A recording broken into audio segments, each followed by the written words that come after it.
Hello my friends, welcome back on your Avan channel Duke Academy. In this video we are going to solve worksheet number 51 of class 12 English compulsory. तो यहाँ पर बच्चों हम यहाँ पर कक्षा 12 की इंग्लिश सब्जेक्ट की वर्ksheet नंबर 51 है, यहाँ हम उसको सॉल्व करने वाले हैं। तो यहाँ पर दे रखा है क्या हमें राइटिंग लेटर राइटिंग है, ये हमारा बेस्ड ऑन वर्बल इनपुट। जो वर्बल इनपुट है कहने का मतलब है जो हमें दे रखी है इनपुट्स, उनके इनपुट्स के आधार पे हमें क्या है कि लेटर राइटिंग है वो करना सीखना है। यदि आपको हमारा वीडियो पसंद आता है तो वीडियो को लाइक कीजिए एवं आप दोस्तों के पास शेयर कर सकते हैं ताकि उनकी भी हेल्प हो जाए और वो जल्दी से अपनी वर्कबुक है वो इसको सॉल्व करके स्कूल में डिपॉजिट कर सके। क्योंकि आप ज़्यादा टाइम आपका बच्चा नहीं है, हाफ ईयरली नज़दीक है और फिर आप बोर्ड की प्रिपरेशन में जुट जाएंगे तो फटाफट से अपनी वर्कबुक है उसको कंप्लीट कर के जमा कर दी। नहीं तो होता क्या है कि स्कूल में लास्ट के टाइम पे आपके टीचर कहेंगे कि बच्चों आपको ये वर्कबुक जमा करानी ही है, तभी आपके जो इंटरनल मार्क्स है वो भेजे जाएंगे। तो वहाँ जाके प्रॉब्लम क्रिएट हो जाती है और वो आपका जो बोर्ड एग्जाम्स की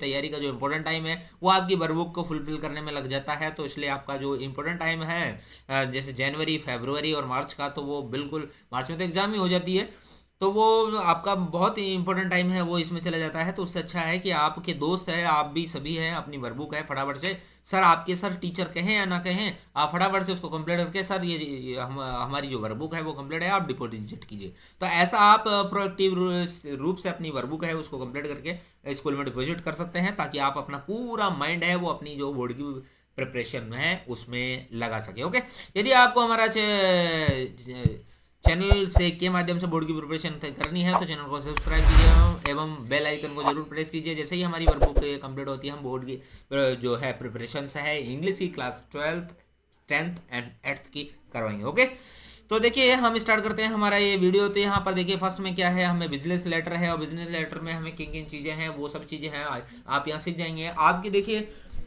जो बोर्ड एग्जाम्स है उसमें भी यहाँ पर एक लेटर आने वाला है तो उसके फॉर्मेट है, यदि आपको याद होगा तो आपको वहाँ पर वो एग्जाम में करने में किसी तरह कोई दिक्कत नहीं आएंगी। इसको आप ध्यानपूर्वक सीखिए, करिए। सबसे पहले क्या आता है, उसके बाद क्या आता है, उसके बाद क्या आता है, उसके बाद क्या आता है, उसके बाद क्या आता है। तो ऐसी चीज़ें आपको यदि आप पहले से ही फिक्स्ड आप सेट कर लेंगे, याद कर लेंगे, समझ लेंगे, उन चीज़ों को जान लेंगे, पहचान लेंगे, तो आपकी जो कमिंग हाफ ईयरली एग्जाम है उसमें भी कर पाएंगे और आपकी बोर्ड एग्जाम में तो आप झंडे गाड़ पाएंगे। ठीक है, तो देखिए भाई जो कंपोज फॉर्मेट है वो हमारा क्या होता है, सबसे पहले जो सेंडर्स का है वो एड्रेस होता है। तो सेंडर मतलब कि भेजने वाले का, जो लेटर भेजने वाले का उसका एड्रेस होता है। जैसे आप लेटर भेज रहे हैं तो आपका एड्रेस होगा, जैसे ये मेरा एड्रेस है 4 प्रताप नगर जयपुर का प्लॉट नंबर 4। ठीक है, तो कहने का मतलब है जो भी आपका एड्रेस है वो आपको वहां पर लिखना है। उसके बाद में आप जिस डेट को लिख रहे हैं वो डेट आपको यहाँ मेंशन करनी है। जैसे मैं यहाँ लिख रहा हूँ 1 नवंबर 2022। ओके, नेक्स्ट है लेटर नंबर है वो उसका आप रेफरेंस दे सकते हो यदि आपका पिछला कुछ हो। उसके बाद में है डेजिग्नेशन और name and complete address of the recipient, अर्थात जिसको आप लेटर लिख रहे हैं उसका आपको कंप्लीट नाम एड्रेस लिखना है भाई। किसको लिख रहे हैं, जैसे मैं लिख रहा हूं यहाँ पी शिवम कंप्यूटर्स 16 प्रताप नगर जयपुर, तो जो पी शिवम कंप्यूटर्स है 60 नंबर प्लॉट पर प्रताप नगर जयपुर में, तो वहां पर क्या है उसको हमें नोट करना है। मैंने लेटर लिखा यहां से, लिखा इसको और इस तारीख को लिखो, तो 3 चीजें हो गई, लिखने वाला पहले, तारीख बाद में और जिसको लिखने हैं वो उसके बाद में। ठीक है, तो तीनों चीजें तो आप सीख गए होंगे। उसके बाद में है हमारा आता है सब्जेक्ट। जैसे हम एप्लीकेशन लिखते हैं है ना, 2 दिन की छुट्टी के लिए सर हमें जीमने जाना है शादी में, है ना, तो ऐसे हम वहां हम सब्जेक्ट लिखते हैं। ऐसे यहाँ पर हमें सब्जेक्ट लिखना है complaints about the defects of my laptop, अर्थात मेरे जो लैपटॉप है उसमें क्या है, डिफेक्ट है। तो मेरे लैपटॉप में डिफेक्ट है तो वो वहां पर हम उसको लिखेंगे और उसका अलावा हम यहाँ पर क्या कर देंगे, सैल्यूटेशन कर देंगे, है ना, डियर, और डियर के बाद में लिख देंगे हम डियर सर। ठीक है, तो डियर सर लिखने के बाद में हम आगे आ जाते हैं नेक्स्ट। फिर आ जाता है हमारा कम्युनिकेशन, अर्थात जो मेन चीज है वो हम यहाँ लिखेंगे कम्युनिकेशन। तो यहाँ लिखेंगे हम आई परचेज्ड ए HP लैपटॉप, मैंने एक HP का लैपटॉप है वो परचेज किया ऑन 15 अगस्त 2022, अर्थात 15 अगस्त 2022 को फ्रॉम योर शॉप, आपकी शॉप से। The cash memo number is 711, तो जो उसकी रसीद आपने दी है उसका नंबर है वो 711 है। It switches off automatically occasionally. और भाई साहब ये लैपटॉप आपने दिया है, मैंने तो हज़ारों रुपए लगा के खरीदा है, लेकिन ये जब मर्जी पड़े, जब इसके जच जाती, जब ऑटोमेटिक भाई साहब जी बंद हो जाते हैं और चालू हो जाते हैं। तो कहने का मतलब है कि ये जो लैपटॉप है ओकेजनली ऑटोमेटिकली स्विच ऑफ हो जाता है।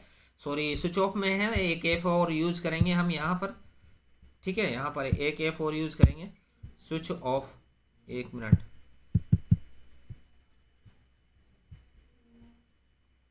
एक मिनट, एफ,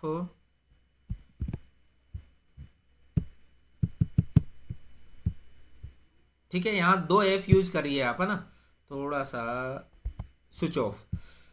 ओके, नेक्स्ट है you are requested to replace the laptop.